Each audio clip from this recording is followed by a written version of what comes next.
Assalamualaikum warahmatullahi wabarakatuh. Alhamdulillahirabbil alamin. Asyhadu an la ilaha illallah wa asyhadu anna Muhammadan abduhu wa rasuluh. Alhamdulillah, kita panjatkan puji syukur kepada Allah Subhanahu wa taala di malam yang cerah. Saya kira secara hati kita semua ya. Walaupun sudah homesick juga, kangen untuk pulang gitu ya. Atau udah lama di sini ya? Udah lama ya. Ya. Terima kasih sebelumnya kepada siapa Ustadz Andri ya, udah memberikan kesempatan kepada saya untuk menyampaikan terkait dengan materi hadis ya, atau materi ulumul hadis. Sebetulnya materi ulumul hadis itu menurut para ulama sebagai ilmu yang sudah nadi jawayah tarik ya. Jadi sudah matang dan sudah terbakar gitu.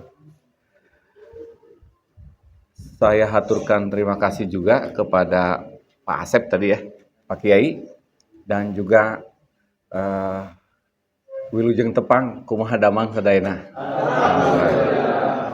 Alhamdulillah sehat semua ya.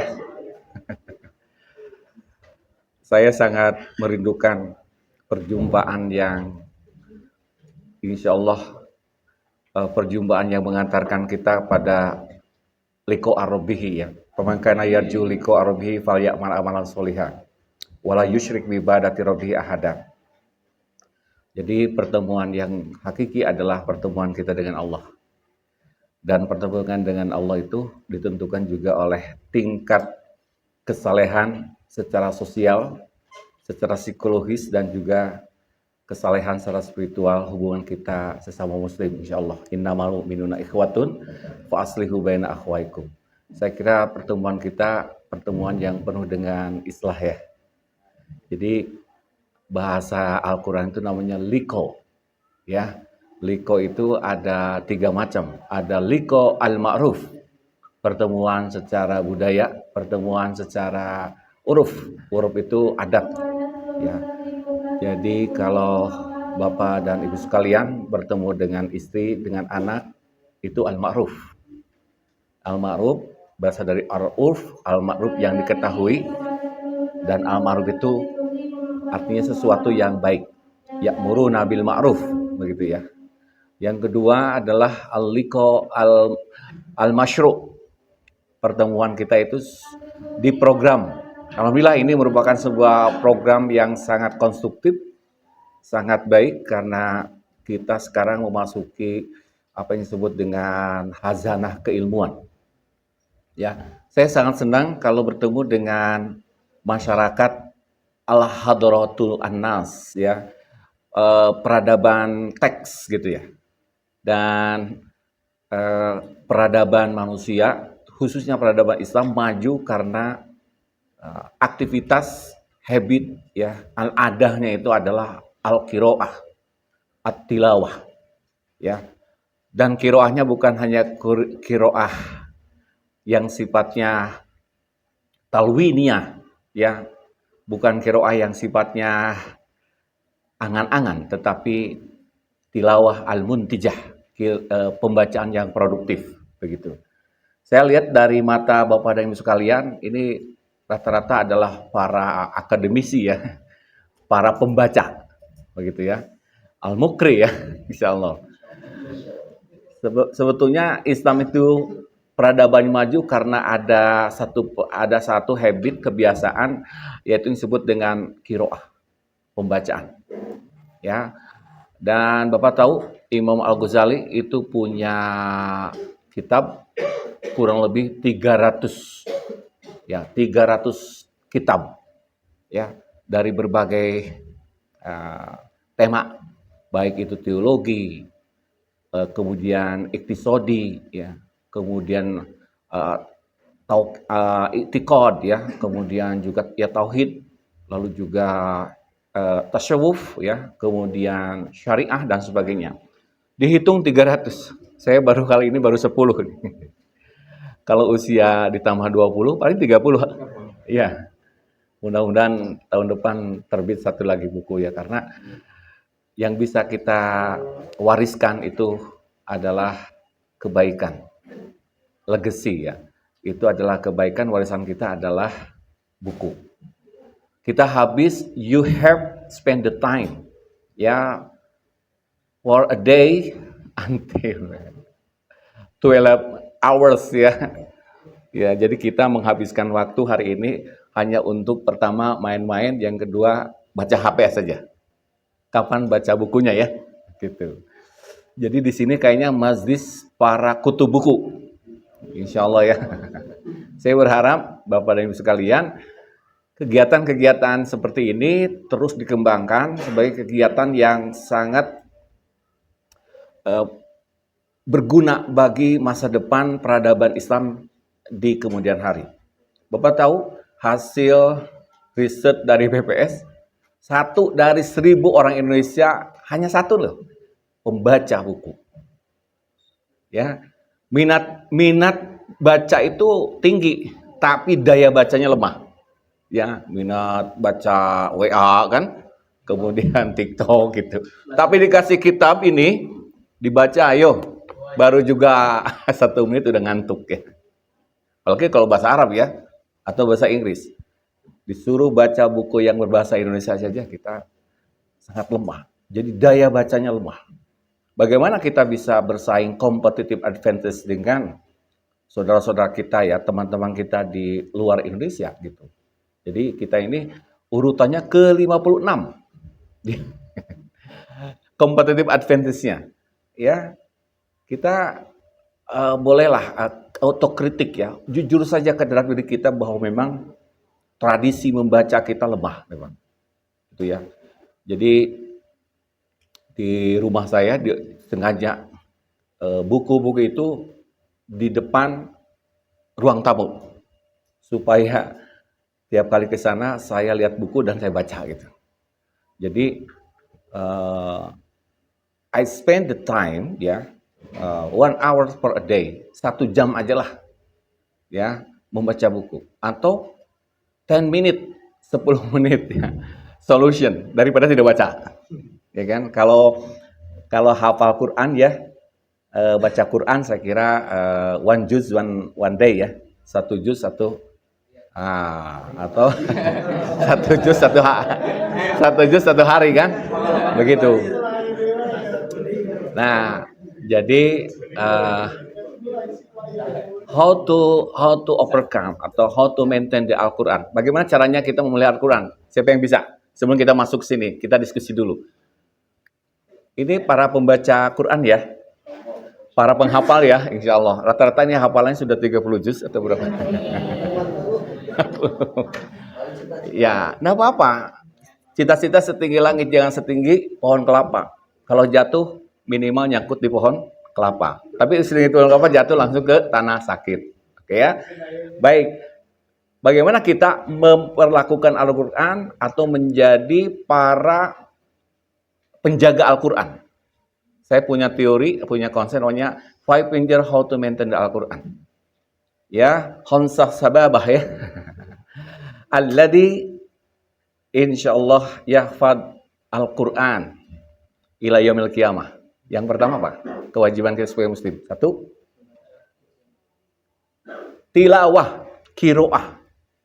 Saya kira di sini para pembaca Quran, aynama kuntum yalzamukum antaqra'u al-Quran ya fi buyutikum. Iqra'ul Quran fi buyutikum fa innahu syafi'an li sahibihi. Insyaallah baca Quran ya.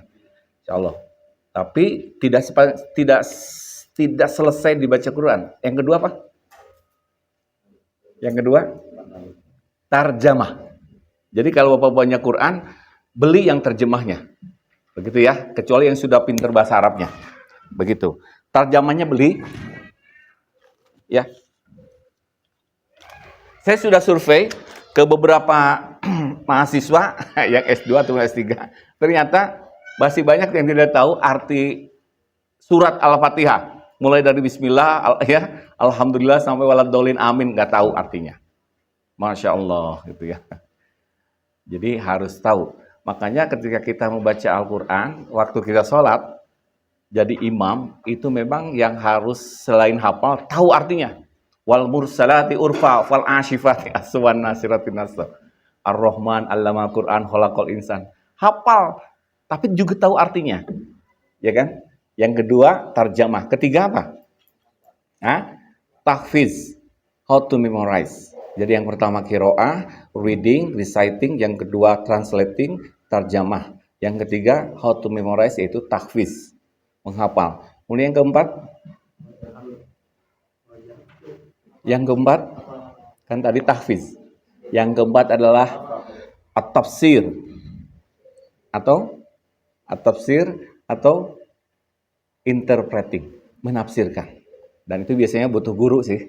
Kecuali kalau Bapak sudah terbiasa dengan kitab-kitab tafsir yang ada, paham ya dan tahu ya kitab-kitab tafsir paling tidak Jalalain misalkan. Ya, Al-Marogi, Al-Qurtubi, ya Al-Rosi, Al-Jassos misalkan. Ya, kemudian Al-Mizan, kemudian Al-Munir, ya, Tontowi Johari, Al-Kasyaf. Saya kira yang berat-berat boleh lah, tapi yang mudah-mudah yang berbahasa Indonesia. Seperti Quraisy Shihab ya, Al-Furqan kan bisa, Al-Misbah dan sebagainya. Itu. Tapi yang terakhir yang kelima ini apa? Yang berat itu apa? At-tatbiq. Ya, implementing itu yang berat. Ya, kita itu tahu bahwa korupsi itu haram ya. Umayyaglul ya tibi magolah gitu ya. Linabiin ya.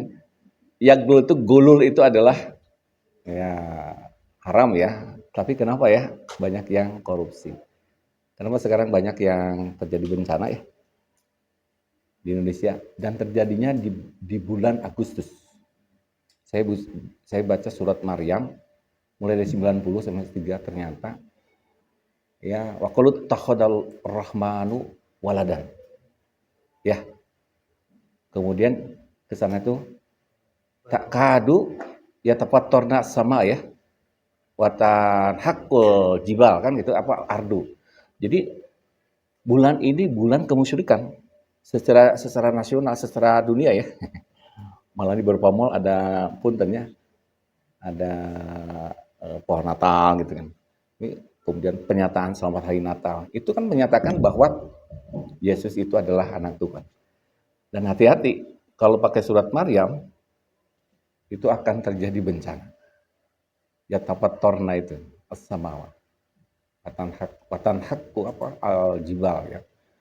Langit hampir terpecah, terbelah, lalu juga bumi mengeluarkan ya berguncang dan juga gunung-gunung itu akan hancur.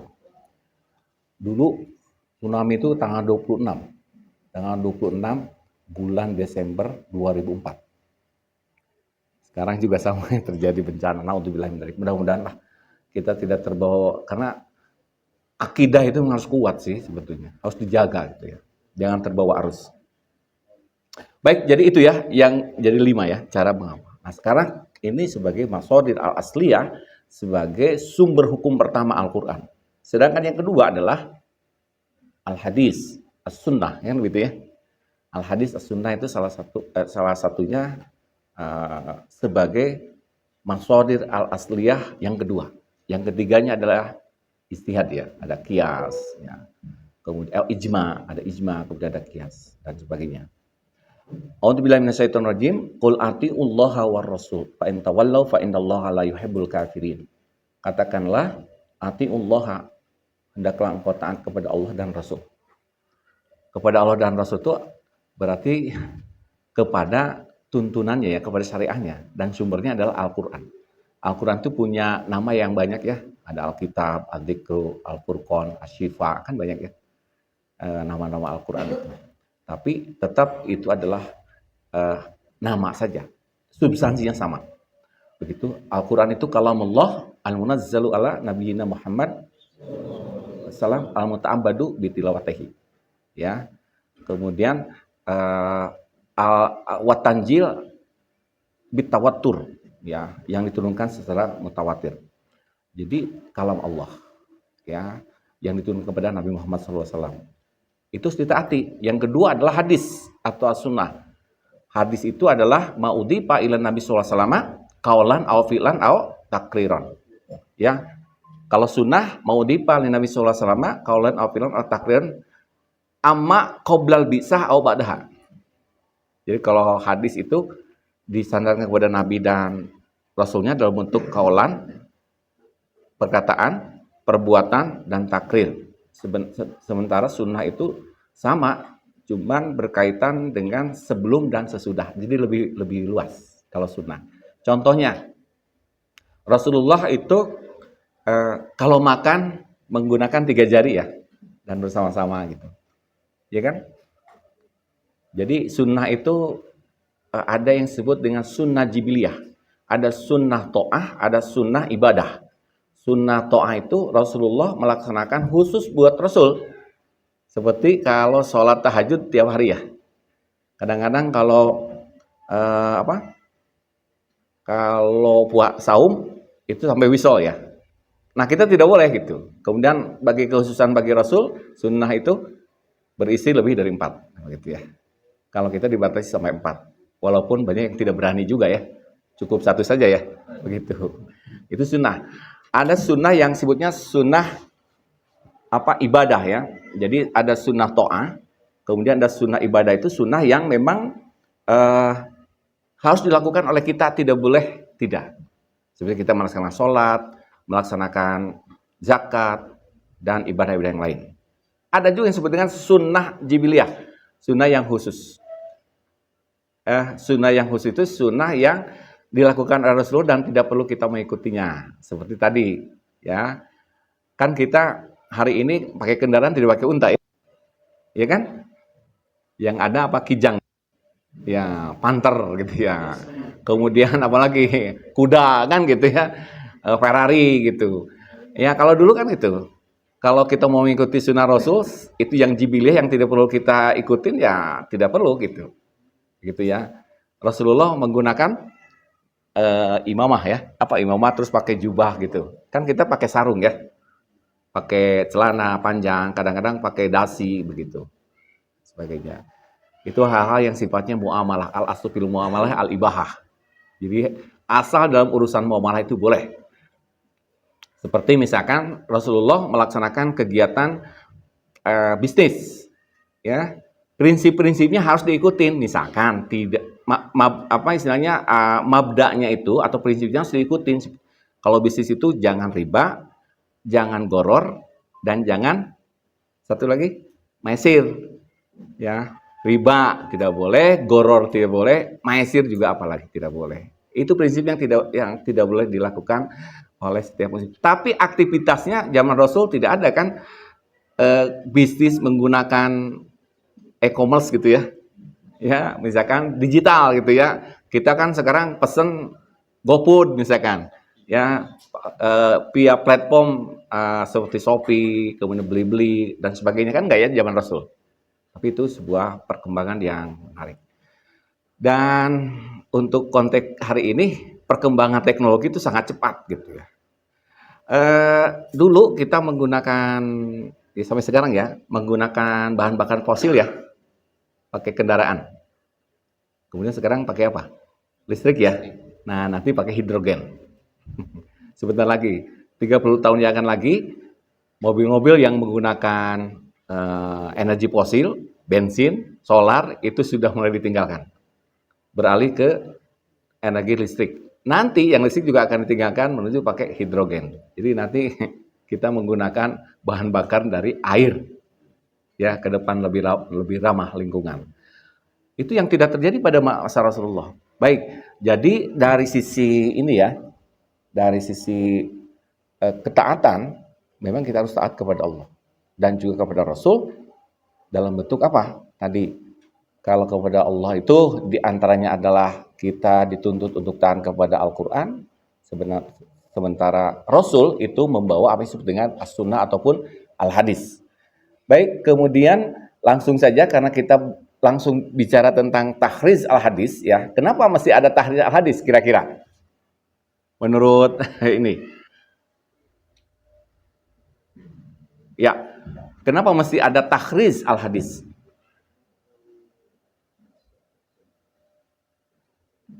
Takhriz al-hadis itu apa kira-kira dalam bayangan Bapak-bapak, kira-kira ada yang tahu nggak kira? Kenapa mesti ada takhriz gitu? Hah? Menyeleksi apa? Menyeleksi tingkatan hadis. Terus apa lagi? Kualitas hadis. Apa lagi? Bapak tahu kan definisi hadis tadi ya? Ma'udhifa ila Nabi sallallahu alaihi wasallam. Ma'udhifa, apa yang disandarkan kepada Nabi, kaulan dalam bentuk perkataan, ucapan. Yang kedua, fi'lan dalam bentuk perbuatan, atau takriron dalam bentuk takrir ketetapan. Kan begitu ya? Dalam bentuk kaulan, biasanya hadis kauli. Dimulai dengan kata kola. Gitu ya. Diawali dengan kata kola. Kalau hadis fi'lan diawali dengan kata kana, keadaan. Gitu. Nanti kasih contohnya ya tentang hadis. Saya kira pengertian tentang hadis ini sudah ada disampaikan tadi materi baru kali ini. Oh, iya. Tapi kita loncat ke takhriz ya. Kalau takhriz kan tingkatannya lebih ini lagi gitu. Tapi nggak apa-apa. Jadi hadis itu ya memiliki berapa komponen hadis itu. Ada unsur hadis ada berapa? Ada sanad, kemudian ada matan, apalagi? Ada rawi ya. Baik. Sekarang matan itu apa? Redaksi. Contohnya seperti ya innamal a'malu binniyat wa innama likulli imrin ma nawa. Faman kanat hijratuhu ila dunya yusibuha aw imra'atan yunkihuha fa hijratuhu ila ma hajar ilaiha, kan gitu ya. Innamal a'malu binniyat itu redaksi namanya matan. Gitu ya. Sedangkan sanadnya itu adalah silsilah para perawi. Ya, mulai dari siapa? Mulai dari perawi pertama, misalkan siapa? Imam Bukhari, Imam Muslim, ya, kemudian Ibnu Majah sampai ke para sahabat. Sedangkan rawi pertama adalah mulai dari sahabat. Misalkan Abu Hurairah, ya. Kemudian Siti Aisyah sampai ke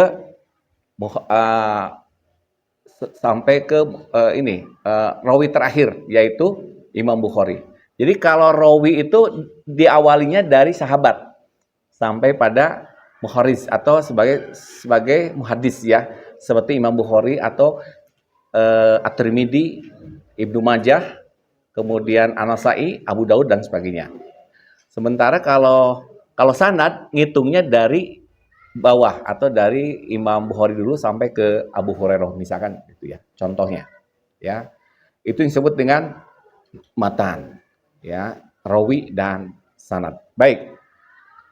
Jadi kalau dilihat dari ini ya, unsur dari hadis itu sekurang-kurangnya ada 2 tadi, atau ada tambahan 1 lagi rawi. Dan kenapa mesti ada takhriz? Karena di sanad itu sendiri sering terjadi, nah itu ya, sering terjadi putus sehingga ada hadis munqati, ada hadis mursal, begitu ya. Kemudian di matan itu juga sering ada hadis yang maklub, hadis yang mudtorib, hadis yang syad, ya, hadis yang mu'alal. Hadis yang syad, yang mu'alal itu artinya hadis yang cacat dan hadis yang tidak sesuai dengan hadis yang lain yang sahih atau tidak sesuai, malah bertabrakan dengan Al-Quran dan akal pikiran. Contohnya ya, man kana ya yanduru ya, ada ini bukan hadis sebetulnya, itu maudhu ya. Jadi man ra'a Muawiyatan ala mimbar faktuluhu. Siapa orang yang melihat Muawiyah di atas mimbar maka bunuhlah. Nah itu berarti dia pendukung Ali kan gitu ya. Ya. Man nadhara an-nadru ilal Ka'bah ibadatun. Melihat Ka'bah ibadah. Wan nadru ilal mar'ah jamilah ibadatun juga. Ya, jadi siapa orang yang melihat Ka'bah ibadah dan melihat istri yang cantik itu ibadah. Nah, itu kan hadisnya kebangetan itu, ya. Bucin kalau itu ya, gitu. Begitu. Itu yang disebut dengan kecacatan di dalam itu ya, di dalam. Baik, kita akan masuk ke ini aja lah supaya agak cepat ya. Baik, persambungan sanad tentu saja yang diteliti adalah aspek yang berkaitan dengan usia, lahir, kemudian juga guru-gurunya, ya. Kemudian kualitas periwayatan kita kenal ada rawi yang adil, dobit, ya, sehingga perlu ada zarwat adil. Nah, definisi disebut hadis sahih itu apa? Kan kita itu wajib ya menggunakan hadis sahih, betul nggak? Cena doib-doib ke hadis, dan jangan begitu ya. Hadis itu luar biasa, banyak sekali ya, sampai puluhan ribu. Bapak kalau baca kitab hadis ya, Sunan Abu Daud itu jumlahnya sampai 40.000 ya. Kemudian diperas menjadi 4.000. Dari 4.000 itu menjadi 4. Yang intinya seperti itu. Ya, sampai 40.000, bayangkan. Dan para muhadis rata-rata hafal kitab itunya. Matan hadis dan juga rawinya sampai sanadnya hafal itu. Itu luar biasa. Kalau kita kan rata-rata hafal juga ya.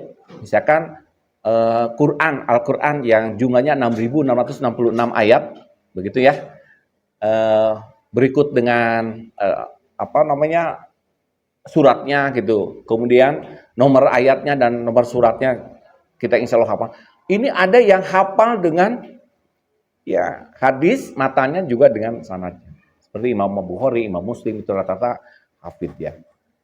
Jadi bukan Al-Quran saja yang dia hafal, tetapi juga hadis. Itu luar biasa. Baik. Kemudian selanjutnya ya, sekarang kita ini definisikan aja dulu lah. Kira-kira kalau hadis sahih itu yang pernah dengar ya, karena kita ini adalah pengamal hadis sahih ya. Ya namanya juga kalau ibadah harus pakai hadis sahih ya, nggak boleh dengan hadis yang lemah ya begitu. Nah kira-kira menurut Bapak dan sekalian hadis sahih itu syaratnya apa saja? Pertama syarat dari sanad dan juga syarat dari matan dan rawi, ya. Apa kira-kira yang pernah dengar itu? Hadis sahih itu ya, definisinya apa kira-kira? Ya. Baik. Jadi hadis yang marwahu adlun. Jadi rawinya harus adil. Bapak adil itu bukan dalam pengertian adilnya hakim, tapi adil di sini adalah adil dari sisi integritasnya Pak. Jadi muhadis itu Pak nggak ada yang nongkrong Pak. Hiji waktu ya Imam Bukhari mau menemui seorang rawi, rawinya sedang main ya ini main merpati ya, ada yang main merpati gitu. Udah tidak dipercaya lagi sebagai muhadis. Jadi istilahnya itu muru'ah. Ya, kalau di sini rata-rata tidak ada yang pernah nongkrong di bioskop, nggak ada ya. Tidak ada yang nongkrong di tepi jalan, nggak ada ya. Dan tidak boleh sampai misalkan minum sampai berdiri. Minum itu harus duduk. Ketika merokok pakai bismillah gitu kan. Nggak ada yang ngerokok bismillah dulu, nggak ada. Jadi itu yang disebut dengan adil. Adil itu integrity. Jadi aspek akhlaknya, etik gitu. Bagaimana dia memperlakukan istrinya, anaknya, saudaranya, teman-temannya. Begitu sempurna gitu, itu adil. Yang kedua adalah marwahu adlun. Muttasil dulu ya. Ittisal ya. Apanya? Sanadnya. Bersambung. Jadi kalau ada berita, kebanyakan kita kan hoax. Beritanya itu kayak bener gitu. Malahan itu jadi bahan untuk khutbah. Kama qala WA katanya. Saya itu kalau khutbah itu nggak pernah itu ya. Lihat di WA itu. Lihatnya langsung ke kitab tafsir. Dan kitab tafsirnya yang kira-kira yang hadis-hadisnya sahih gitu. Ketika kita mengungkapkan sebuah hadis, hadisnya juga harus sahih. Sampai ada seorang khotib, dia juga seorang profesor, maaf di kampus. Hadisnya gini, apa namanya? Ada hadis yang bunyinya man amila fa'alaihi bil ilmi, apa namanya? Man aradad dunya fa'alaihi bil ilmi, wa man aradal akhirah, wa man aradahuma fa'alaihi bil ilmi. Saya takhriz itu hadis nggak ada itu hadis. Bukan hadis itu. Itu kalau saja. Tapi itu disebutkan qala Nabi sallallahu alaihi wasallam, wah itu. Berarti dia tidak punya pengetahuan, punya dasar-dasar tentang ilmu hadis. Wah, ya man kadzdzaba alaihi muta'ammidan falyatabu bahwa makanu minan nar. Jadi harus hati-hati. Apalagi ada dasar khutbah. Kan mustaminya banyak itu. Jadi jangan sampai kita menyesatkan. Kamu kola kata siapa? Kata Rasul nggak pernah kola saya dengan hadis itu. Nah gitu. Ya kan? Seperti itu. Seperti apalagi hadis yang seakan-akan itu hadis pada bukan. Tetapi golatul masyhur muqaddamun ala sahihil mahjur. Kadang-kadang begitu. Sesuatu yang salah tapi sudah populer kadang-kadang didahulukan daripada yang benar tapi tidak populer. Contohnya contohnya apa? Akhirul kata. Akhir itu bahasa Arab ya? Kata bahasa apa? Bahasa Indonesia ya? Benar nggak? Harusnya akhirul kati ya, karena budak-budak pilih kan mestinya. Nah itu kan, ini digabungkan antara bahasa Arab dengan bahasa Indonesia. Itu namanya salah kaprah. Kemudian apalagi? Acuh tak acuh. Acuh tak acuh itu sebenarnya acuh itu perhatian gitu. Nah, kalau tidak acuh berarti tidak perhatikan. Ya. Kemudian apalagi? Perpaduan antara Sunda dengan Jawa, Sunda dengan Jawa atau Sunda dengan Indonesia. Itu banyak sekali lah yang biasa kita lakukan padahal itu sebenarnya menyalahi kaidah. Begitu ya. Jadi kembali lagi ke tadi definisinya adalah yang pertama ittisal sanad, harus bersambung. Kemudian rawinya harus adil dan dobit. Nah, dobit itu hafal Al-Quran. Memang itu harus konsentrasi. Ustaz. Oh, sorry. Ini sering ketemu dengan saya. Ustaz, ya, ini udah hafal 30 juz ya. Alhamdulillah ya. Amin. Jadi, saya pernah di Al-Azhar dulu ya. Al-Azhar tuh. Luar biasa itu. Jadi orang Mesir itu 2 tahun udah hafal 30 juz. Orang Indonesia menghafal 2 tahun itu paling banter 10 juz. Jadi memang daya ingatnya kuat. Termasuk anak-anak orang-orang Palestina. Itu luar biasa itu. Kuat sekali itu hafalannya. Ya. Tapi kalau orang Indonesia itu makanya tidak ada persyaratan untuk lulus di sana hampir 30 juz. Cukup dengan 10 juz aja udah dianggap lulus. Tapi orang Mesir, orang Arab sendiri harus 30 juz. Apalagi kalau sudah S2 dan S3. Itu rata-rata 30 juz sudah hafal. Jadi apa yang disebut dengan dobit. Dobit itu ada dobit istadri dan dobit bil kitab. Ada yang kuat hafalannya benar-benar gitu ya. Ada juga yang kuat hafalannya disimpan juga di kitab, di buku gitu. Itu sebenarnya dobit. Kuat hafalan. Seperti yang kuat hafalannya itu Imam Bukhari ya, kemudian Imam Muslim ya, dan imam-imam yang lain. Rata-rata memang kuat hafalan. Ya, alhamdulillah kita juga sekarang generasi anak-anak itu memang melakukan proses tahfidz itu luar biasa. Ya, dan itu memang harus konsentrasi. Saya mau menghafal ya dengan murojaah saja susah. Ketika saya menghafal tiba-tiba ingat hutang gitu ya. Ingat saya harus membiayai anak untuk sekolah gitu kan. Ingat harus selesaikan dengan para mahasiswa. Jadi konsentrasinya terganggu. Jadi mentahfidz Quran itu memang harus fokus begitu. Ya. Nah, para rawi, para muhaddis itu rata-rata hafalannya sangat luar biasa kuat. Jadi harus dobit ya. Nah, ada juga yang disebut dengan hadis hasan. Kalau hadis hasan itu bedanya dengan hadis sahih itu adalah karena apa? Hafalan rawinya itu dia tidak tamu dobdi, tetapi khafifud dobdi, agak kurang. Tapi kurangnya hafalan rawi itu jauh dibandingkan dengan kita gitu loh. Ya. Sebenarnya orang Indonesia itu, punya kecerdasan dan punya kemampuan untuk menghafal. Sebetulnya gitu ya. Punya kemampuan, tetapi memang yang namanya hafalan itu harus diasah gitu. Termasuk juga harus dengan cara qiraah dan membaca begitu. Walaupun memang kemampuan menghafal itu anugerah dari Allah. Dan itu sangat ditentukan oleh gizi yang masuk ke dalam anak itu, ya. Jadi kalau kita ingin punya anak-anak yang cerdas, menurut penelitian bahwa kecerdasan, kemudian perilaku, akhlak itu ditentukan oleh 90% oleh ibunya. 10% itu oleh bapak. Lalu kontribusi bapak terhadap anak apa gitu? Jadi kalau saya pernah nanya kan, pernah diskusi Imam Bukhari, kemudian Imam Al-Ghazali, punya nggak anaknya sekelas Imam Al-Ghazali? Nggak ada.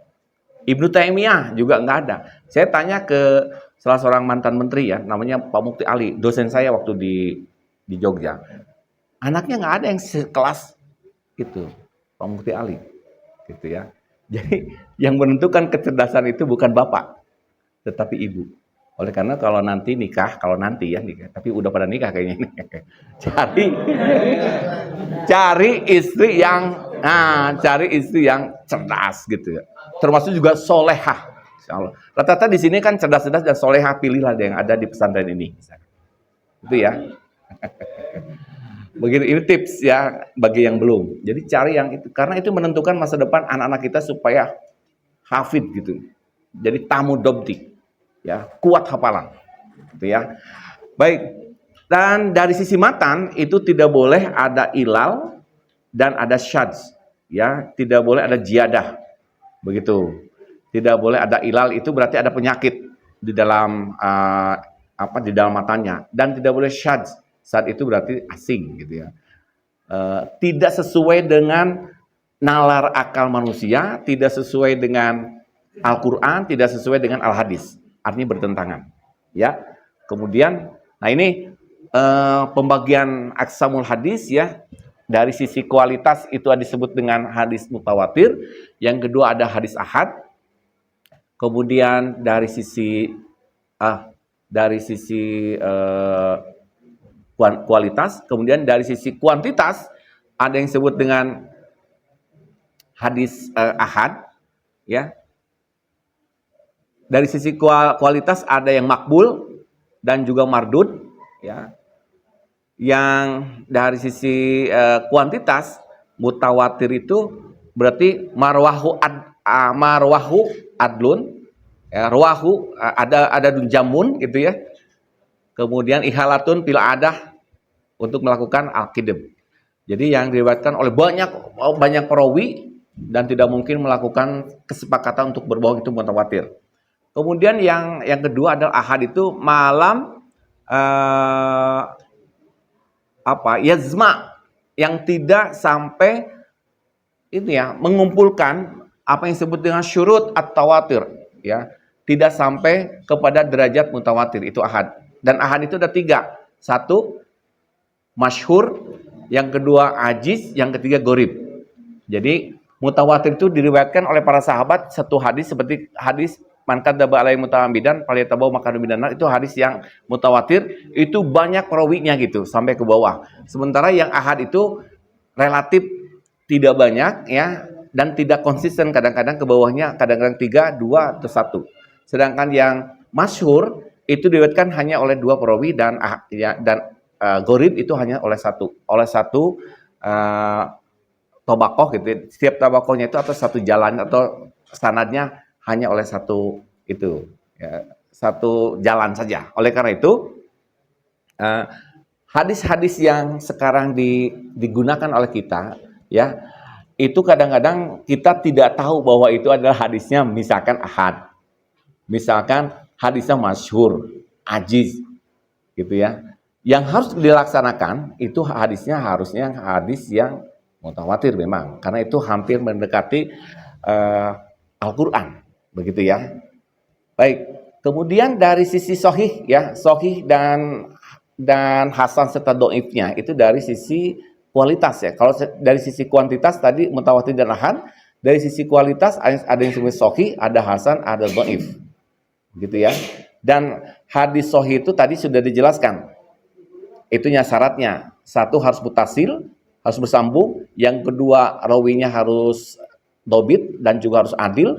Kemudian matanya harus tidak boleh adanya ilal, cacat, dan tidak boleh syad. Syad itu artinya bertentangan dengan akal sehat, bertentangan dengan Al-Quran dan hadis yang lain yang sahihnya. Tapi ada juga yang sahih tapi ghair ma'mulun bih.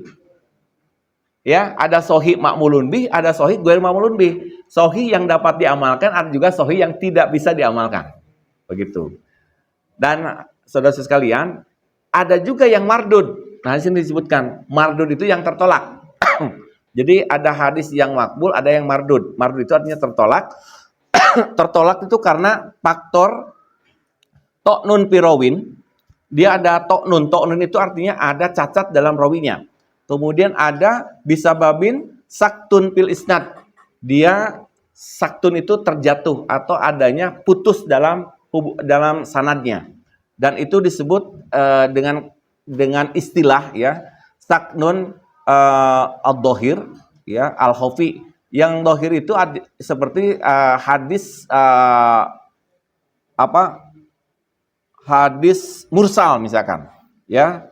Kemudian hadis mu'dhal, ada juga hadis munqati dan hadis mudalas yang saktul khafinya. Kemudian ada mu'an'an ya, ada mu'annan ya.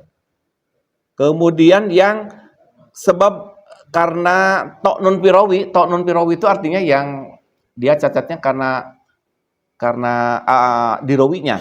Ada yang disebut dengan hadis maudhu, kemudian hadis matruk, hadis munkar, ya, kemudian mudroz, syad, ya, mudtorib, hadis maklub dan sebagainya. Ini pembagian secara umum saja dulu terkait dengan pembagian hadis. Jadi secara umum hadis itu dari sisi jumlah dan juga dari sisi kualitas terbagi pada beberapa bagian. Dari sisi jumlah ada hadis mutawatir, ada hadis ahad. Ahad terbagi 3 ya. Ada hadis masyhur, ajiz, dan gharib. Sementara dari sisi diterima dan tidaknya, aspek kualitatifnya ada hadis yang mardud, ada hadis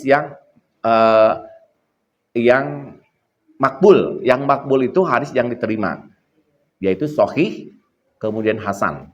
Sedangkan hadis yang mardud adalah hadis yang disebut sebagai hadis dhaif atau hadis maudhu, hadis matruk, hadis mudtorib, hadis mu'allal, dan hadis yang lain, baik itu to'nun firawin maupun saknun fil isnad.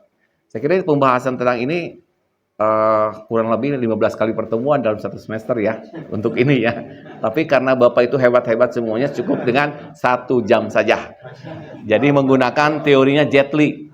Nah, Jet Li itu katanya orang lain itu belajar itu sampai 20 tahun kungfu. Kata Jet Li, bagi saya mah cukup 1 minggu katanya. Kata Jet Li. Jadi saya menggunakan teori Jet Li lah. Ya, dalam dunia persilatan seperti itu. Baik, ini secara umum ya terkait dengan hadis. Nah, sekarang kita akan masuk langsung ke takhriz ya. Apa yang sebenarnya takhriz ya? Bapak-bapak kalau baca ini ada kitab namanya Dr. Subisoli Ulumul Hadis wa Mustalahuhu. Ini bisa dibaca oleh Bapak berkaitan dengan ilmu-ilmu tentang ulumul hadis. Ulumul hadis itu banyak sekali ya. Yang dibicarakan dalam ulumul hadis itu terkait dengan hadis ternyata banyak sekali gitu ya. Ya. Ulumul Quran yang dibicarakan tentang Quran saja banyak sekali gitu. Misalkan kalau kajian Quran mulai dari muhkam mutasabih. asbabun nuzul, ya. Kemudian apa lagi? Nasi mansukh. Apa lagi? Dalam Al-Quran. Kalau bicara tentang Al-Quran, nasi mansukh. Kemudian amsalil Quran, aksamil Quran, ya, mutlak muqayyad, am dan khos. Itu tentang Al-Quran tuh banyak sekali. Tentang hadis juga banyak, ya. Tadi pembagian aspek mustalahnya, kemudian aspek yang berkaitan dengan kualitas hadis gitu ya, untuk menentukan apakah hadis itu sahih atau tidak. Kemudian aspek rawinya, sehingga lahirlah ilmu seperti ilmu jarh wa ta'dil misalkan. Kemudian ada juga dalam kajian hadis itu aspek yang berkaitan dengan maknanya gitu ya, atau ilmu matnul hadis. Jadi ilmu rijalul hadis, wah banyak sekali itu. Ya, tema-tema tentang hadis itu luar biasa banyak gitu. Belum lagi perbedaan antara ada hadis, ada khobar, ada sunnah, ada asar. Itu beda-beda ya. Baik, jadi tahris hadis itu dalam rangka apa? Dalam rangka penyampaian hadis lengkap dengan sanadnya. Kemudian penyampaian hadis dari kitab tertentu dengan sanad sendiri. Menunjukkan letak asal-usul hadis lengkap dengan sanadnya dan menjelaskan keadaan sanad baik dari sisi jumlah maupun kualitasnya. Jadi tahris hadis itu pada intinya adalah bagaimana menunjukkan bahwa hadis itu ada di kitab apa gitu. Bahwa hadis itu ada di masadir asli, sumber aslinya apa. Bapak tahu nggak bahwa kitab hadis itu kitab yang mengumpulkan hadis-hadis ya dengan para perawi dan sanadnya.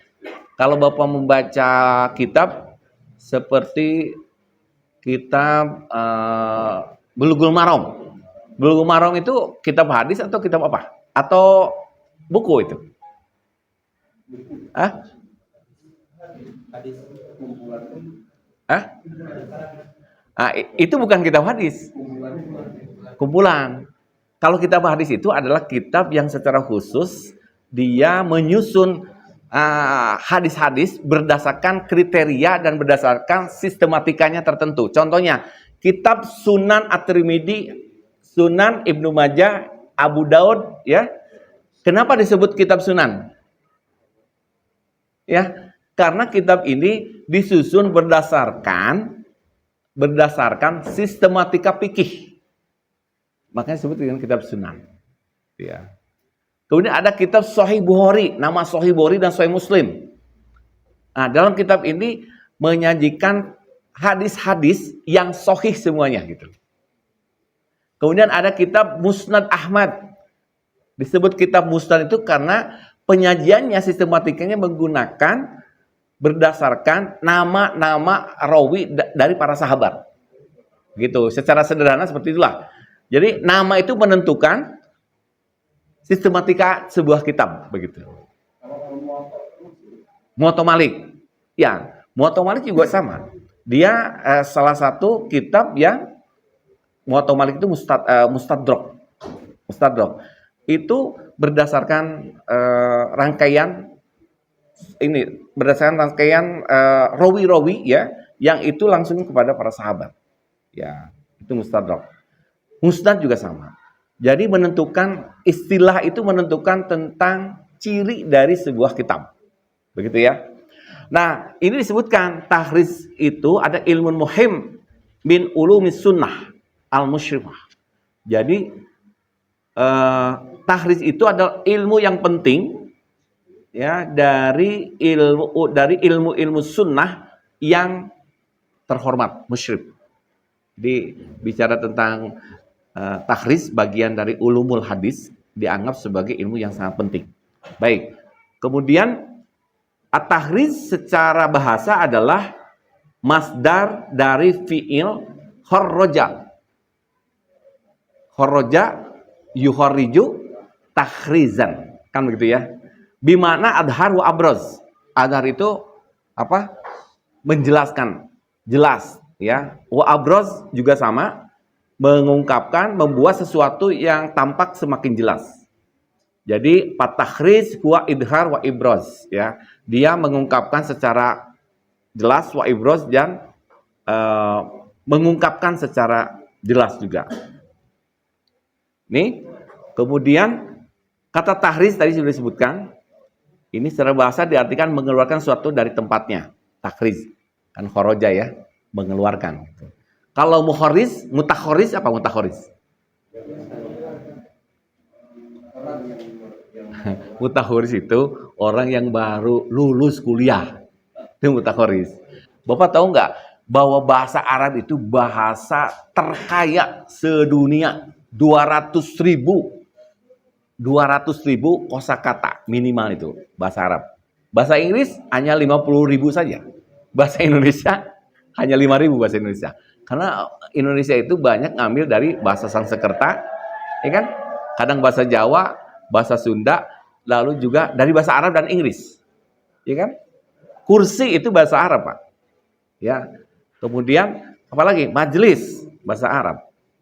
Jadi bahasa Arab itu satu kalimat atau satu kata itu bisa memiliki arti yang banyak. Iya kan? Seperti doroba yudoribu. Itu saling memukul ya. Nah, kalau mudorobah apa? Itu akan kan? Sampai ada khotib mengatakan mudorobah itu asal kata di doroba yudoribu mudorobatan. Artinya kalau kita akan di perbankan itu harus saling pukul memukul. Gitu ya. Sampai begitu. Jadi bahasa Arab itu bahasa yang sangat kaya. Ya, satu kata bisa memiliki arti yang banyak dengan tasrifnya yang luar biasa. Bayangkan kita untuk menyebutkan dengan identitas kita sebagai orang ya, seperti anak, nahnu gitu ya, huwa humahum, huwa humahum, hiya huma hunna, anta antuma antum kan gitu ya. Kan beda-beda kan? Doroba yadribu doroba, dorobu kan gitu kan. Kemudian kalau yadribu, yadribu, terus kan begitu beda-beda. Jadi untuk singularnya atau untuk kata gantinya ya itu banyak sekali. Tapi kalau bahasa Inggris kan nggak begitu.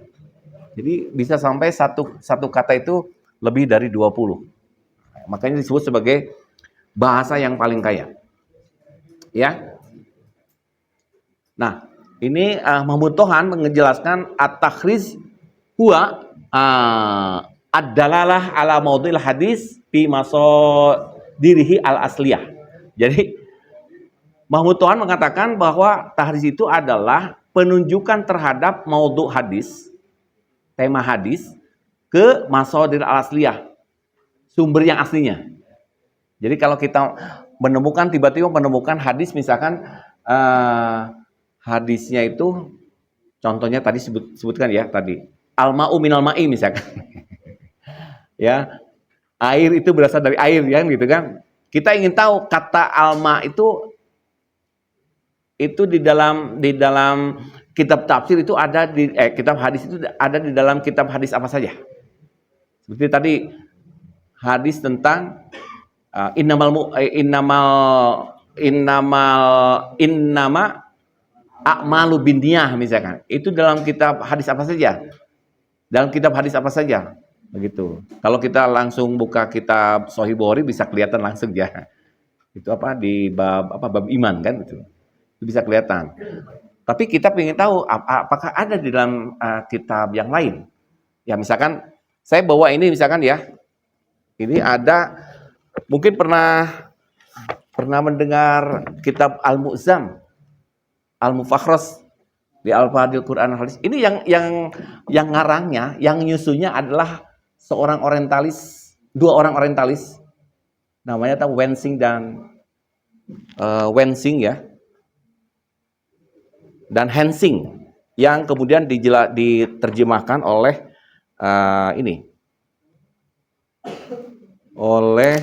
Fuad Abdul Baqi ya. Ini yang nulisnya adalah orang Belanda, bukan Muslim lagi. Jadi dia mengumpulkan kitab-kitab tis'ah ya, kutubut tis'ah, dikumpulkan kemudian dia susun. Ya, setelah dia susun, kemudian dia buatkan urutan-urutannya misalnya dari mulai abjad A ya, B, A, Ba, Tasa sampai selanjutnya. Kemudian dia tuliskan hadis-hadis yang ada di dalam kitab Kutubut Tis'ah itu. Misalkan di sini ada hadis tentang dia.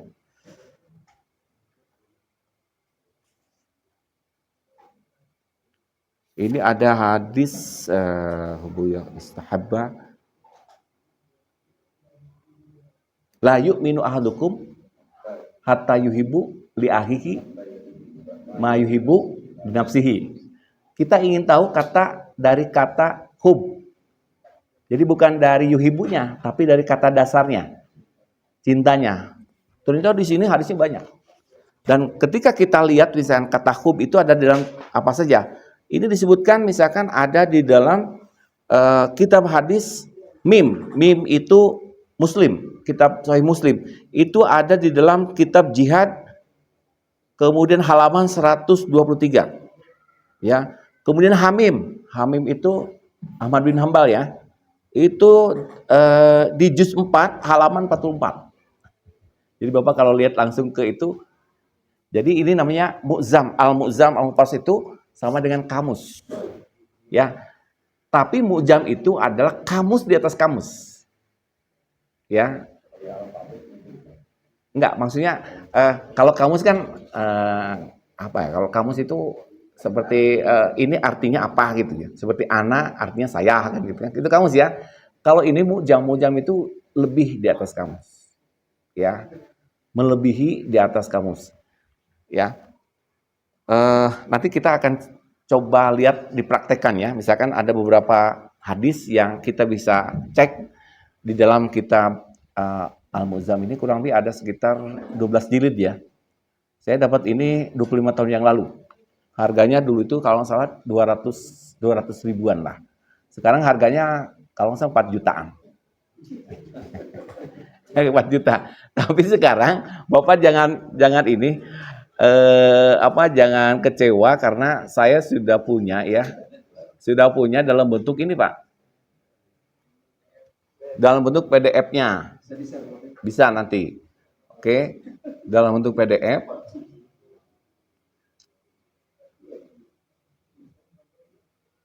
Ini kamus hadis ya. Ada Mu'jam Shogir, Mu'jam Kabir, Mu'jam Mufassal al hadis, Miftahul Kunuz Sunnah, kemudian Al-Mausu'ah. Mausu'ah juga hadis, itu kamus ya. Contohnya ini Mu'jam. Al-Mu'jam Al-Mufassal yang ini.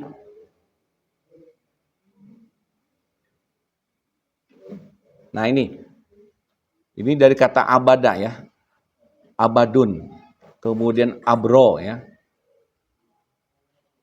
Jadi kalau kita mau mencari kata jihad dalam hadis gitu, kata-kata jihad gitu, ayul abdul amal gitu, karena hadisnya gitu, al jihadu fisabilillah misalkan. Nah kata ngambilnya dari kata jim hada. Nah nanti kita lihat kata jahada di sini ada nggak? Kata jahada. Nah ini dari jim. Tinggal klik aja. Nanti setelah itu akan kelihatan kata jim itu berangkai dengan pertama dengan alif dulu kan. Nah kita cari kata jim berangkai dengan kata ha, jihad gitu ya. Nah kita cari aja di sini. Terus sampai kita temukan. Ini masih merangkai dengan kata jubar ya, dengan ba gitu, dengan ro. Nah, terus saja. Itu bisa ditemukan. Kalau kata Islam salama, dari sa. Ini kata Islam ada, nanti kita temukan ya. Kemudian apalagi apa kata yang itu bisa kita temukan, kata apa saja ada di sini. Tapi harus kembali ke kata dasarnya. Apa istilahnya? Nah, dari ja'ala gitu ya. Ya, asal kalimatnya ya. Begitu. Baik, ini salah satu contoh ya yang saya kira Bapak dan Ibu sekalian, saya perkenalkan kitab ini. Kalau memang punya di rumah, saya kira dapat pahala gitu ya. Karena tiap hari saya harus cek, kalau mau khutbah itu dicek dulu benar nggak hadis ini ada dalam kitab hadis gitu. Terus kualitasnya apakah sahih tidak? Karena saya ketika khutbah ataupun ceramah, Jangan saya menyampaikan kitab hadis-hadis yang tidak jelas dari sisi kesahihannya, ya. Tapi kalau hadisnya misalkan mau wah itu masya Allah janganlah, gitu. Jadi dengan tahris itu sebetulnya dalam rangka itu menjaga kita supaya tidak kebablasan dalam menjelaskan kepada masyarakat atau kepada umat. Jadi menurut saya belajar hadis itu, ulumul hadis itu menurut saya ya bagi para santri, para khotib ya itu menjadi kondisi kondong atau menjadi wajib ya, mungkin wajibnya tidak fardu ain memang, tapi fardu kifayah ya, jangan sampai ada yang tidak mempelajarinya. Begitu. Ini kemudian selanjutnya tadi sudah secara istilah. Nah, tujuannya adalah mengetahui asal usul riwayat hadis, ya. Yang kedua, mengetahui jumlah sanad hadis, ya. Kemudian jumlah perawi yang terlibat dalam satu hadis itu seperti apa? Berapa jumlahnya? Kemudian mengetahui ada 3 sahih dan mutabi sanad hadis. Jadi ada hadis yang dhaif karena dia ada hadis lain, ya. Hadis lain yang sahih maka derajat dhaifnya menjadi naik. Sehingga disebut sebagai hadis hasan li ghairihi. Dari hadis dhaif menjadi hadis yang bisa diterima menjadi hasan. Kalau hasan lidatihi memang asalnya memang hasan gitu. Ya, bedanya hasan dengan sahih itu apa? Bukan saya hasan ya, bukan. Maksudnya istilah hadis hasan yang tadi sebut secara kualitatif itu ada sahih, ada hasan, ada dhaif ya. Begitu. Nah, hasan itu adalah bedanya dengan hadis sahih dari rawinya dia khafifud dhabti. Sementara untuk sahih itu syaratnya harus tamud dhabti. Jadi hafalannya harus sempurna gitu loh. Jadi hebatnya luar biasa di khazanah ilmu keislaman itu. Nggak ada di agama lain, Pak. Bapak kalau belajar Injil ya, kan banyak ya, ada Matius, Lukas, Barnabas. Di rumah itu dulu pernah saya belajar, karena saya belajar The Comparative Study of Religion sama tokohnya dan dia seorang Nasrani ya. Begitu. Dulu itu. Ternyata saya ingin tahu salah satu ayat misalkan pasal berapa di dalam kitab itu ya, di dalam kitab Injil ya. Ada nggak itu rawinya? Kan atau yang lain misalkan gini. Di Yunani kan seorang Aristoteles pernah mengatakan bahwa hakikat manusia adalah al-insan haywanun natik ya. Manusia adalah hewan berpikir. Bedanya kita sebagai hewan dengan ayam karena kita berpikir kan begitu ya. Saya dari dulu mencari di mana sanad dan rawinya nggak ketemu. Al-insan haywanun natik itu. Ya. Ya, kamakola misalkan Aristoteles dan Plato nggak ada itu. Misalkan hadisnya itu sahih, hasan, dhaif nggak ada itu. Benar. Nah, itu yang hebatnya di dunia Islam itu sampai maaf ya, kalau saya mau bandingkan itu ya, khazanah keilmuan di bidang hadis itu menurut saya itu memang excellent dan luar biasa. Para ulama dulu itu. Ya, sampai mau menghimpun hadis-hadis yang bertebaran di kalangan para perawi. Kalau Imam Bukhari mau menemukan kualitas hadis ini, rawinya siapa saja, itu dicari itu. Kalau Imam Bukhari itu di Bukhara ya, misalkan dia ke Mesir misalkan. Dulu kan nggak ada pesawat ya, pakai kendaraannya, luar biasa. Jadi himmahnya sangat kuat gitu ya. Himmah atau motivasinya sangat kuat gitu. Luar biasa. Baik, jadi itu ya terkait dengan sanad, kemudian rawi dan sebagainya, kualitasnya memang harus benar-benar dia menduduki kualitas sekelas ulama yang di kita tuh ulama langitan ya, yang luar biasa gitu. Sampai dosanya saja ya, itu tidak bisa ketemukan. Karena apa? Seorang rawi dia harus menjaga muruahnya. Artinya kan dosa-dosa kecilnya juga dia tinggalkan ya. Begitu.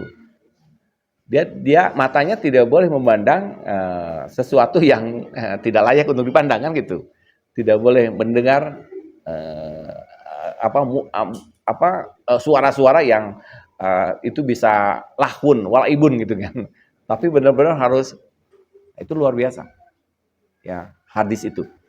Baik. Kemudian ini tujuan sejarah tahriz ya, saya kira tidak perlu saya sampaikan secara detail, tetapi yang jelas kitab-kitab tahriz itu sangat banyak ya. Ini Al-Muhazzam misalkan. Kemudian tahriz ahadis al-mutasor. Lalu ada juga al-kasyaf, tahriz ahadis al-kasyaf az-Zamakhsyari. Az-Zamakhsyari itu seorang mufasir ya. Pernah lihat kitab tafsirnya? Kitab tafsir Az-Zamakhsyari. Dan Zamakhsyari itu aliran teologinya Mu'tazilah. Ya. Jadi kalau Bapak membaca ayat yang berkaitan dengan tema-tema teologi ya, tema-tema ketuhanan, itu banyak diinspirasi oleh pandangan-pandangan Mu'tazilah. Contohnya misalkan ayat terkait dengan ayat kursi ya. Jadi disebut wasi'a kursiyuhu itu bukan diartikan wasi'a kursi, luas kursinya. Berarti Tuhan itu suka duduk di atas kursi. Kan selama ini mujassimah ya, bahwa Allah itu punya perangkat seperti manusia dan dia duduk kan begitu ya. Tapi dia menakwilkan bahwa kursi di sini adalah al-qudrah minallah gitu. Jadi dia sering menafsirkan dengan cara takwil. Ya, untuk menghindari kemungkinan bahwa Allah itu mujassimah. Mujassimah itu apa ya? Berbentuk manusia. Berbeda dengan di Nasrani kan, Tuhan itu imanensi. Imanensi itu artinya Tuhan yang menjelma menjadi manusia. Ya, satu-satunya Tuhan yang ada mirip dengan manusia adalah Yesus. Dan Yesus versinya banyak. Makanya orang Afrika protes. Masa Tuhan itu katanya kulitnya putih, tidak kulitnya hitam. Jadi versinya banyak. Ada Tuhan itu versinya banyak. Gitu. Malah ada agama yang setiap tahun melakukan seminar dunia internasional untuk menentukan bentuk Tuhan. Agama apa coba? Agama Hindu. Agama Hindu itu nggak pernah selesai. Agama itunya Tuhannya. Jadi tiap tahun didiskusikan. Tuh, unik-unik. Saya kenapa belajar tahu begitu? Karena saya pernah kuliah The Comparative Study of Religion, perbandingan agama. Saya warawiri dengan para pendeta. Ya, saya sering ke gereja gitu, ingin tahu aja. Dan di perpustakaannya itu luar biasa, hening, penuh gitu kan. Semua pembaca semua di sana gitu. Terus saya sering komunikasi dengan pendeta, ingin tahu gitu informasinya. Sampai bertanya kenapa pendeta itu tidak nikah. Ya kan, prinsip selibat itu. Kemudian ketika Yesus itu disalib, itu menghadap kemana? Nggak bisa yang jawab juga. Ya, kan Yesus itu kan Tuhan. Makanya ada disebut Trinitas. Trinitas itu adalah teologi yang bermasalah. Tidak pernah selesai Trinitas itu. Ada Tuhan Bapa, Tuhan Anak itu Yesus, dan Roh Kudus. Itu menyatu dalam satu oknum namanya Kristus. Yesus Kristus. Jadi Yesus Kristus itu adalah penjelmaan dari 3 oknum tadi. Tuhan Bapa, Tuhan Anak, dan Roh Kudus. Gitu ya. Itu namanya imanensi. Imanensi itu menjelma. Padahal dalam Al-Quran sudah jelas ya, Qul huwallahu ahad ya, Allahu la ilaha illa huwal hayyul qayyum. Gitu ya. Bahwa dia tidak punya anak, kemudian dia tidak diperanakan, kan sudah jelas gitu. Jadi tauhid yang murni itu hanya di Islam menurut saya gitu. Di agama-agama itu enggak, termasuk di agama Yahudi. Agama yang itu masih punya kepercayaan terhadap anak Tuhan itu Uzair gitu. Kalau ini nggak bisa. Di Islam itu tidak ada pemahaman teologi bahwa Tuhan itu punya anak. Begitu. Lalu kenapa Tuhan itu bisa mati? Di kayu salib kan gitu. Dan Al-Quran kan yang disalib itu kan bukan Nabi Isa kan, tetapi bisa diangkat. Dalam Islam itu punya kepercayaan bahwa Nabi Isa itu tidak mati, tapi masih hidup. Gitu. Tapi di kalangan mereka mengatakan itu sudah mati. Lalu kenapa Tuhan itu bisa mati? Nah itu persoalan teologi juga gitu ya. Jadi kita bermain-main dengan Tuhan kalau begitu. Jadi Tuhan itu tidak murni ya dalam pemahaman teologi mereka. Baik, saya kira itu. Kemudian ini ada 5 kalau salah cara takhris itu. Pertama takhris bimatla al hadis. Ya, jadi dia pengenalan awal, lafaz atau matlah hadis yang dengan melihat lafaz pertama dalam matan hadis. Seperti tadi, lafaz tadi apa hadisnya misalkan contohnya tadi ya. Innamal a'malu binniyah misalnya. Dari kata innamal a'mal itu matlaknya. Nah, itu dicari. Itu dapat dilihat dari misalkan karya Asyuti Jami Shogir. Kemudian Fathul Kabir. Kemudian Al-Jamil Kabir ya. Ya, karya Asyuti. Ini yang pertama yang bisa dilakukan dalam konteks takhrij hadis itu. Takhrij hadis itu intinya begitu ya, definisinya menunjukkan di mana letak sebuah hadis kepada masodir hadis gitu. Masodir hadis itu adalah kitab hadis. Dia ada di posisi di mana hadis itu ada. Tinggal kita nanti membuka kitab hadisnya. Contohnya saya membawa kitab hadis ini ya, supaya ini ya. Misalnya kitab hadis Sunan Abu Daud ya. Nanti kita akan buktikan apakah benar nggak apa yang disampaikan oleh Mu'zam ini sesuai nggak dengan ini. Baik itu halamannya, yang kedua dari sisi nomor hadisnya, apakah sama atau tidak. Ya, ternyata setelah saya buktikan beberapa hadis memang sama gitu. Itu luar biasa itu. Jadi bapak-bapak sekalian, sekarang ini kalau mau menemukan hadis pertama dengan cara Mu'zam takhrij hadis ya, dengan Mu'zam ini, yang kedua tinggal bapak mencari kitab hadisnya. Nah, kitab hadisnya di mana dapatnya? Kalau beli ini kitab hadis ini ada berapa jilid? Kurang lebih ada 6 jilid kan? Imam Abu Daud harganya ya sekarang mungkin 2 jutaan ini. Dulu saya beli cuma 150.000 dulu ya. Gaji saya baru 75.000 dulu sebulan. Ya. Ini ada contohnya ya, kitab hadis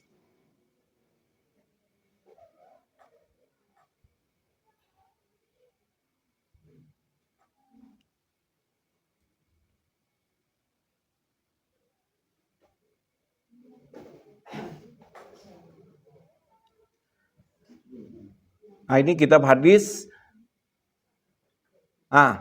Kitab hadis Kutubut Tis'ah. Misalkan ini ada Sunan Abi Daud ya.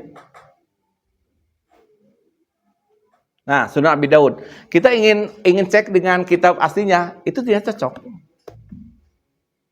Itu betapa telitinya orang itu. Pertama menulis ini ya, kitab Al-Mu'zam ini yang jumlahnya kurang lebih ada 8 jilid itu ya. Itu ternyata saya cek benar akurat juga itu. Lalu saya cek di sini yang sudah dimasukkan ke dalam PDF. Cocok juga. Nanti kita buktikan. Ya. Baik. Kembali lagi dulu ke sini ya.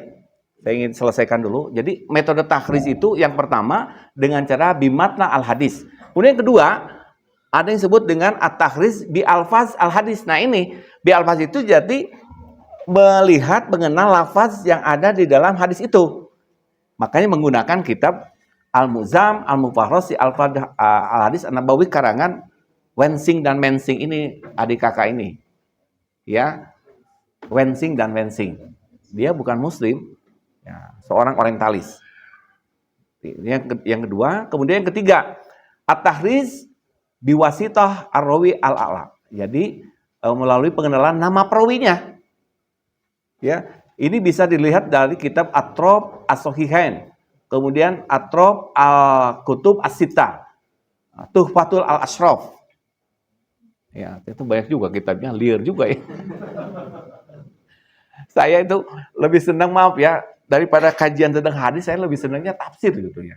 Kalau tafsir itu nggak terlalu banyak ininya. Kalau di dalam kitab kajian hadis itu banyak sekali itunya. Ya, maksudnya pembahasan tentang takhrij saja, ini kan ada 5 varian itu. Kitabnya juga beda-beda. Belum lagi misalkan kitab Rijalul Hadis. Kemudian kitab Jarh wa Ta'dil misalkan.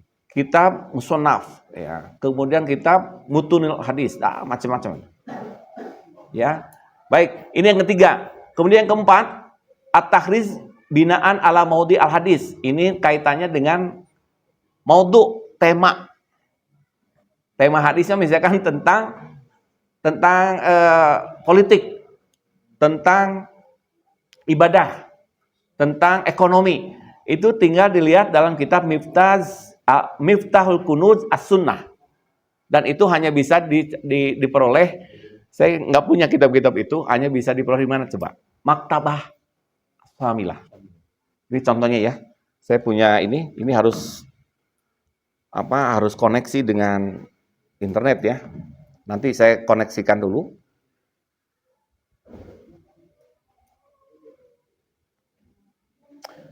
Jadi kita bisa lihat misalkan kitab Miftah Al-Kunuz As-Sunnah itu benar nggak ada kitabnya? Memang ada. Tapi fisiknya saya nggak punya. Ya, saya hanya bisa lihatnya dari Maktabah Samilah. Samilah itu berapa ratus ribu ya kitab-kitab itu. Bentar. Ini sampai jam berapa ya? Sampai subuh? 15 menit lagi ya. Iya. Ini atau satu semester dalam jangka 2 jam ya, hebat sekali.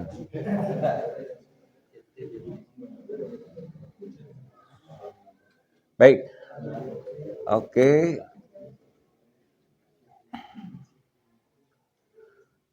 Nih, Samilah ya. Ya, Maktabah Samilah. Ini tafsir ya. Ini kutubut tafsir, ada ulumul Quran, tajwid wa qiraah, kutubus sunnah, suruhul hadis, takhrij wal atrof. Nah ini kajian takhrij dan atrof.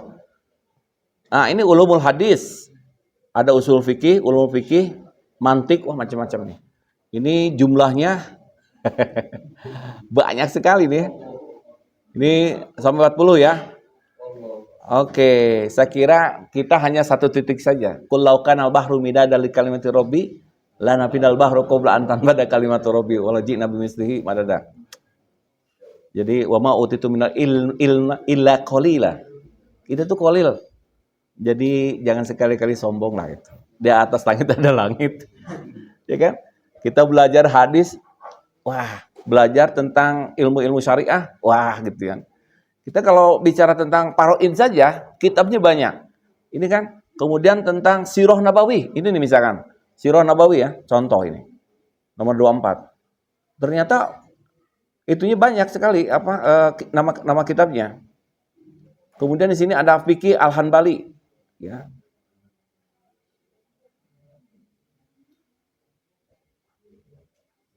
Oke. Tentang ulumul Quran.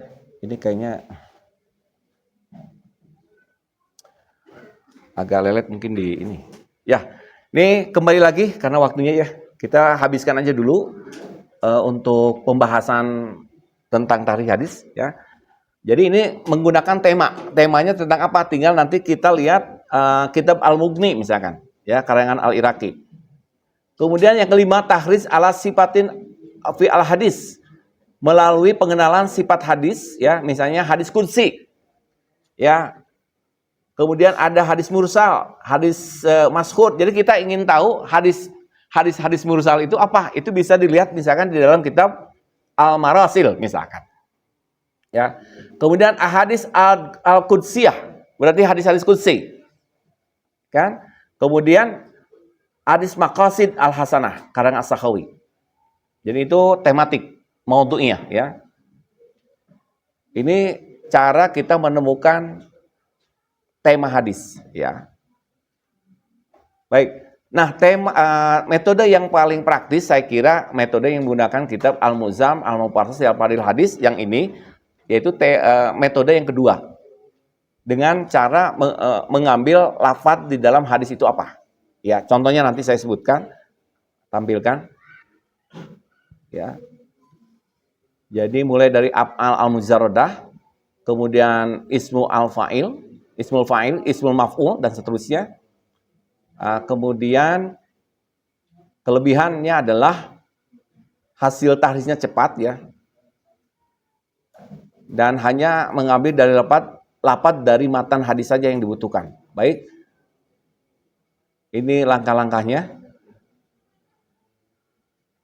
Nah, contohnya misalkan di sini ada kata la yu'minu ahadukum hatta yuhibbu li akhihi ma yuhibbu li nafsihi. Itu ngambilnya dari kata al-hub yang saya sebutkan tadi. Kita akan temukan di dalam kitab Sahih Muslim, itu dalam kitab Al-Iman nomor hadis 71 dan 72. Baik, kita akan cek ya kira-kira benar nggak? Ini terdapat dalam kitab Al-Iman nomor hadis 7172. Sahih Bukhari kitab Al-Iman nomor 7.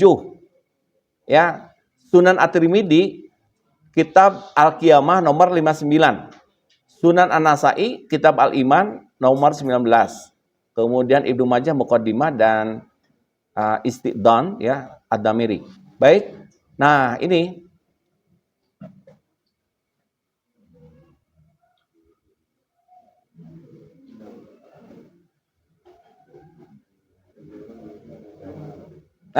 hatta yuhibbuli. Nah ini Pak, yang ini nih, mim iman 7172, betul nggak?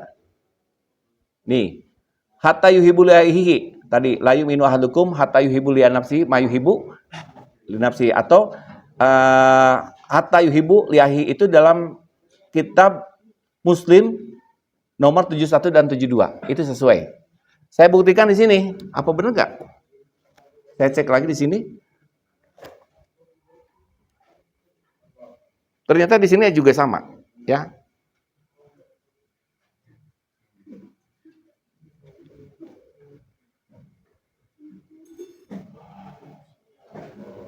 Baik, itu ya. Jadi di sini sama. Ya, apa yang saya tampilkan itu ternyata sama. Baik, itu. Kemudian yang kedua, ini ada ayat, ada hadis la tusafir al-mar'ah illa ma'adi mahram. Ya. Tidak boleh seorang perempuan bepergian kecuali bersama mahramnya. Nah, ternyata kita temukan hadis ini ya dalam kitab Sunan Abu Daud juz 2 halaman 141. Sunan At-Tirmidzi juz 2 halaman 463. Sunan Ibnu Majah juz 2 halaman 927. Kita cek di sini. Ini bab la tusafir al-mar'ah illa wa ma'aha muhrim, kan? Ini dalam kitab Al-Istiqdan, perizinan ya. Ini Sunan Ad-Darimi atau Sunan Abu Daud ya. Kemudian Muslim bab haji. Ya. Ini teh ada nomor, ada halaman. Ini halaman 413. Jadi halaman di dalam kitab itu halaman 413 dan halaman 424 ini ya. Kemudian dalam kitab Bukhari ya, taksir. Kemudian Masjid Makkah halaman 6 ya. Dan sebagainya. Ya, saya cek juga di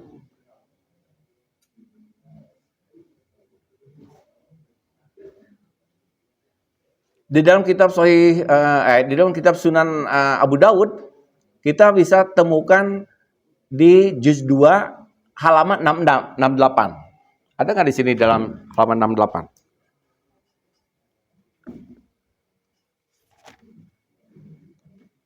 Nah ini nih, bisa cek Kang. Nah hadisnya ini nih. Coba. Nah ini, la yahillu. Ya. La yahillu li imra'atin muslimah tusafir masirata lailatin illa wa ma'aha rajulun. Ya, ini kan ada kan? Ya. Nah ini. Jadi halamannya halaman 68, ini juz 2 nih, gitu.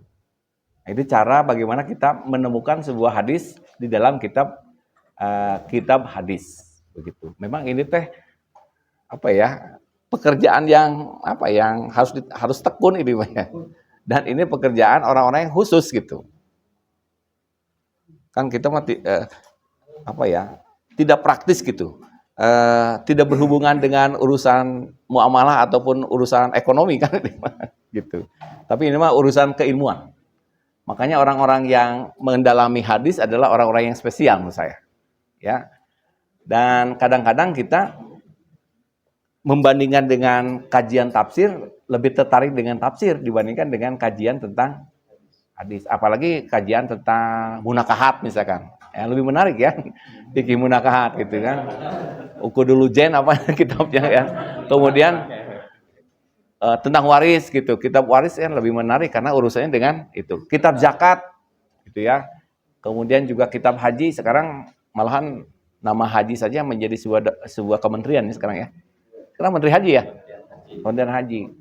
Tentang halal, Bapak tahu nggak di dalam Al-Quran itu tentang halal itu dibicarakan tentang halal, tetapi toyibnya enggak.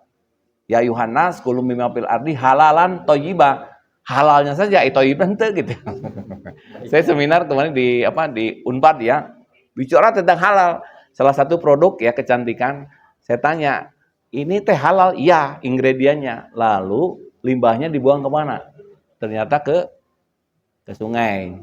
Sungainya jadi tercemar. Tidak toyib kalau begitu kan. Gitu. Jadi harusnya yang namanya toyib itu ekosistemnya harus melingkar dari mulai hilir sampai dari mulai awal sampai akhir itu harus halal dan toyib. Nah itu. Baik, saya kira itu. Kemudian apalagi ya? Ini contoh-contohnya banyak sih. Saya sebutkan di sini. Ya, dalam kitab hadis Turmudi. Oke. Nah, ini rawi-rawinya, Pak.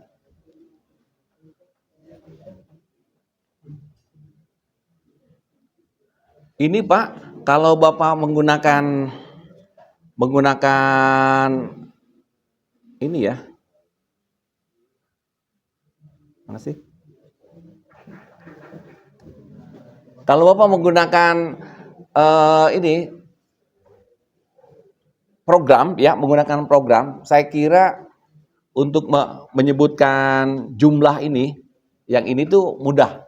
Saya dulu kalau tahris hadis itu rata-rata di antara 3 sampai 1 minggu untuk satu hadis. Sekarang 10 menit selesai. Ya, sekarang ada kan namanya tuh program ya, kayak Maktabah Samilah gitu. Tapi saya hilang kemarin tuh ada program khusus. Ketika menyebutkan misalkan hadis tentang Latus Safir ini, itu tiba-tiba konstruksi dari rawi-rawinya itu langsung keluar. Terus sampai ke tobakohnya, kualitas rawi-rawinya itu keluar. Dan kesimpulannya misalkan hadis ini diriwayatkan oleh rawi-rawi yang sahih, maka hadis itu adalah sahih. Nah, begitu. Ada juga karena ada satu rawi misalkan yang menurut para ulama orang ini ya hafalnya kurang, maka disebutlah hadis hasan, begitu ya.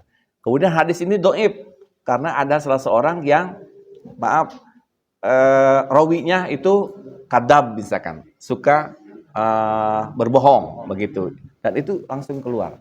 Dulu itu 1 minggu lah untuk tahrir, sekarang itu 5 menit itu, asal punya programnya aja. Namanya itu apa? Program bukan AI. Bukan AI. Ini program khusus. Saya waktu di Al Azhar itu, dulu itu ya tahun berapa ya? Tahun 2019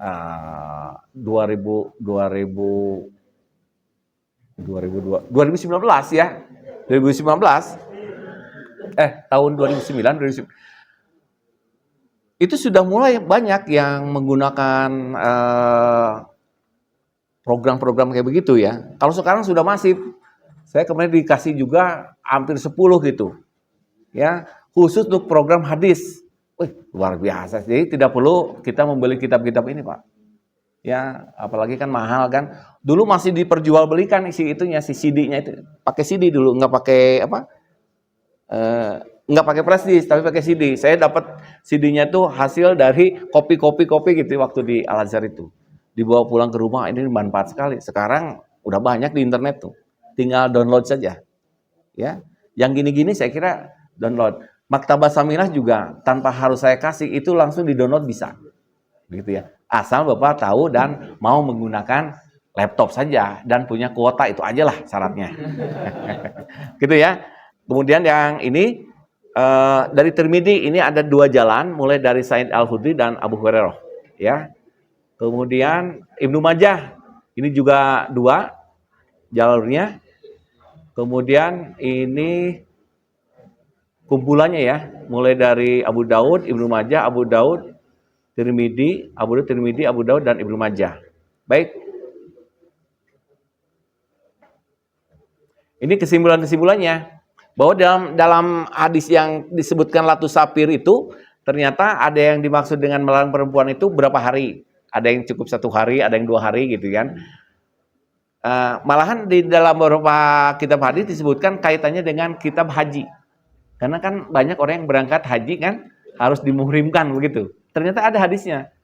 Ya, yang itu dijelaskan di dalam salah satu kitab hadis. Di antaranya misalkan kitab Abu Daud juga menyampaikan itu dalam kitab haji. Ini kan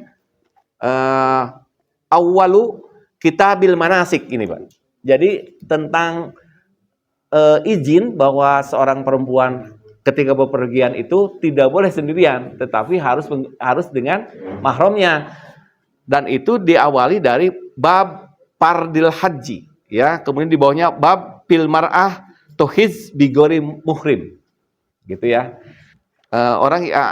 Bab tentang seorang perempuan yang berhaji tanpa muhrim. Ya. Begitu. Kemudian ada lagi bab tambahan ya bagi seorang perempuan di dalam haji ketika dia bepergian. Kemudian bab pisobiyi yuhizu ya, anak yang haji. Ya, jadi ternyata tentang izin seorang perempuan untuk berangkat sendirian itu harus dengan mahramnya itu ternyata dalam urusan haji gitu. Oke. Ini analisis dari aspek bahasanya saja ya. Ini yang disebutkan dengan al-masirah yauman walailah, jadi 1 hari 1 malam. Kemudian masirah lailah, ada juga salasa ayam pasoidan, ada juga pokok salasati ayam, ya.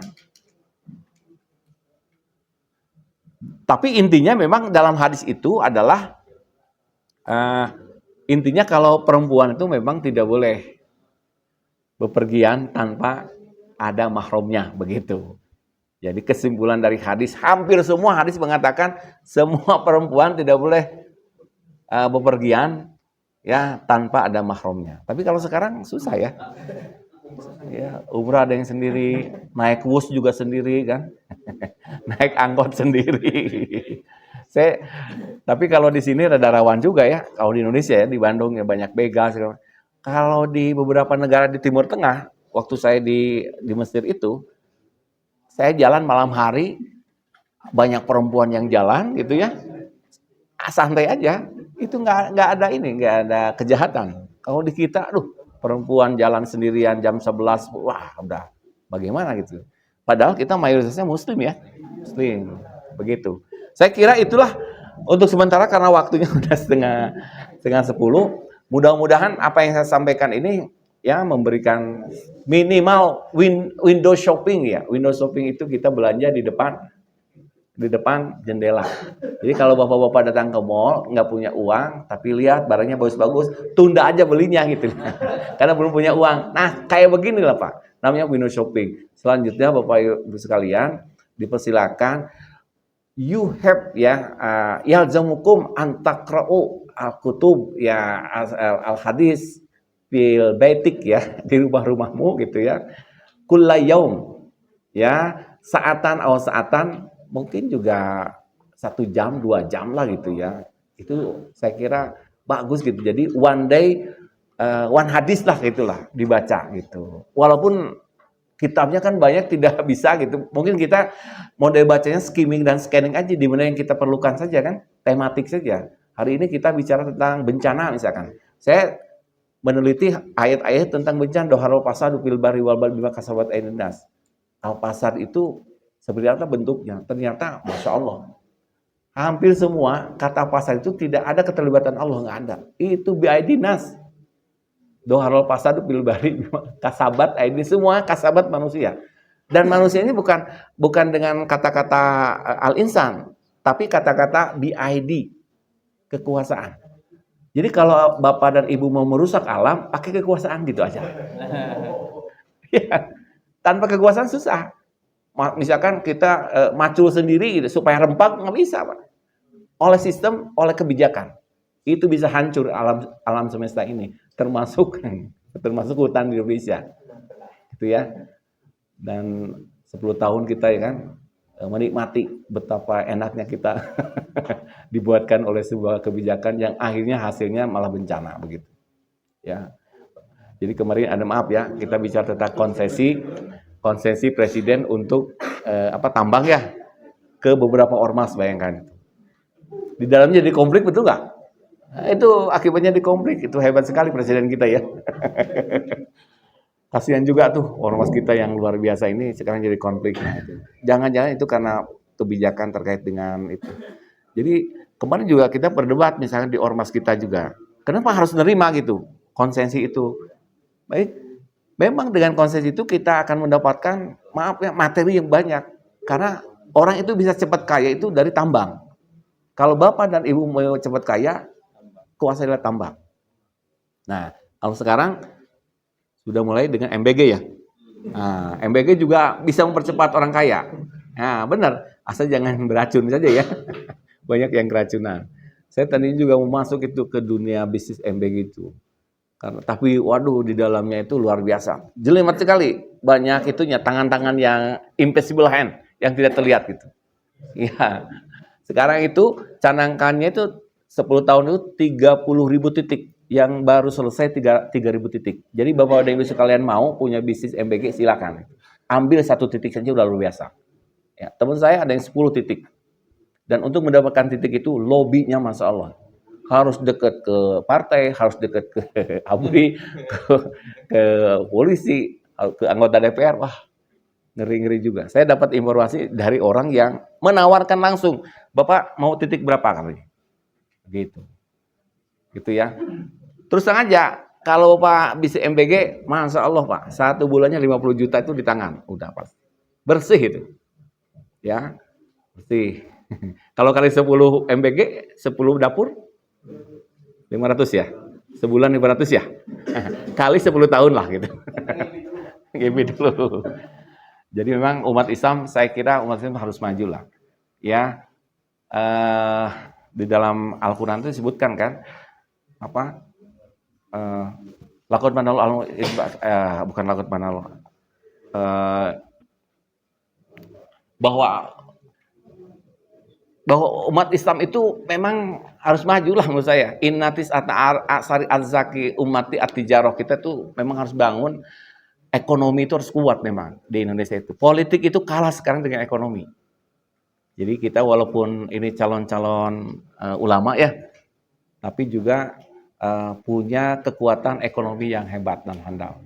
Waktu di Al-Azhar itu, seorang imam saya tuturkan ke mana dia tempat tinggalnya, ternyata dia seorang pebisnis. Tapi dia menjadi imam di masjid itu. Ya, saya kalau ikut sholat, imamnya siapa? Ingin tahu di mana dia rumahnya, ternyata dia seorang pemilik toko, beberapa toko. Ya, jadi dia bisnis juga gitu. Ya, saya kira itu. Ya, terima kasih. Kalau ada hal yang perlu didiskusikan, maka diskusikan. Cuci kaki sampai bersih, cukup sekian dan terima kasih. Ya, mangga. Ya. Baik, barangkali rekan-rekan ada yang mau ditanyakan atau cukup sekian. Cukup.